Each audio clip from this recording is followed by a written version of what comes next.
What if I told you that some of the most brilliant war strategies in history were used thousands of years ago and then forgotten? While modern warfare is filled with high-tech tools and precision strikes, ancient civilizations fought their battles with raw ingenuity and psychological mastery. Today, we'll explore forgotten tactics used by the Maya, the Greeks, the Chinese, the Assyrians, and more. Some so clever, they could still outsmart today's generals. Let's begin with a civilization that turned fear into a weapon. The ancient Maya were known for their advanced astronomy, architecture, and rituals. But their military mind was just as sharp. Instead of relying solely on brute force, Maya warriors used psychological warfare.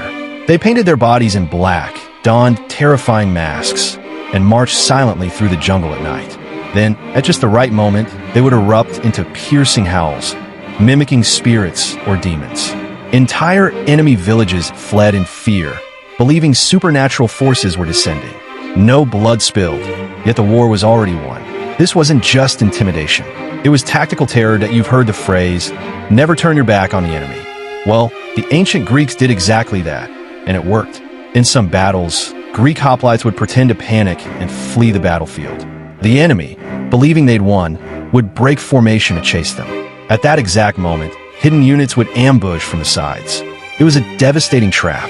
This fake retreat required discipline and timing, and when executed perfectly, it turned the chaos of war into precise choreography. Sound familiar? The Mongols used a similar tactic centuries later, but the Greeks were among the first. If the Maya used fear with illusion, the Assyrians used it with brutal honesty. The Assyrian Empire, one of the most feared military powers in history, didn't hide its brutality. They made sure everyone saw it. They engraved images of their victories into stone, beheadings, impalements, and piles of enemy skulls.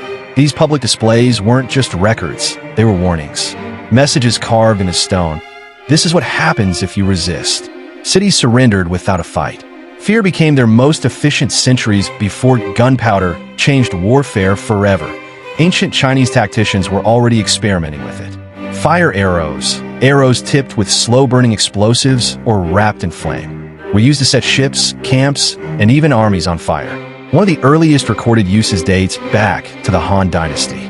But more than that, Chinese generals were masters of deception. Generals like Sun Tzu, author of The Art of War, emphasized misdirection. All warfare is based on deception.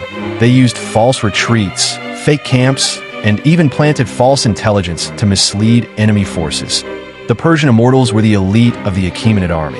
But what made them so terrifying wasn't just their skill, it was their image. Their unit always numbered exactly 10,000. If one soldier died, he was immediately replaced.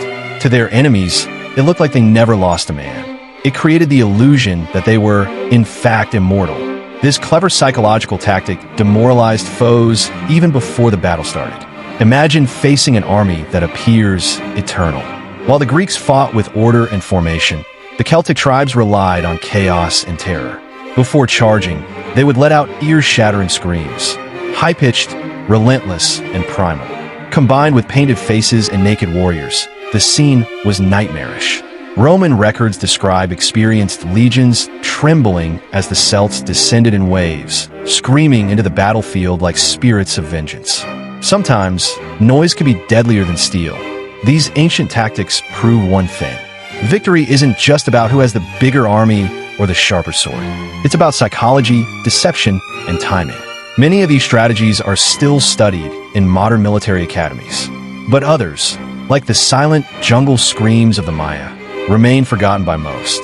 So next time you think of ancient civilizations as primitive or outdated, ask yourself, did they know something we've forgotten?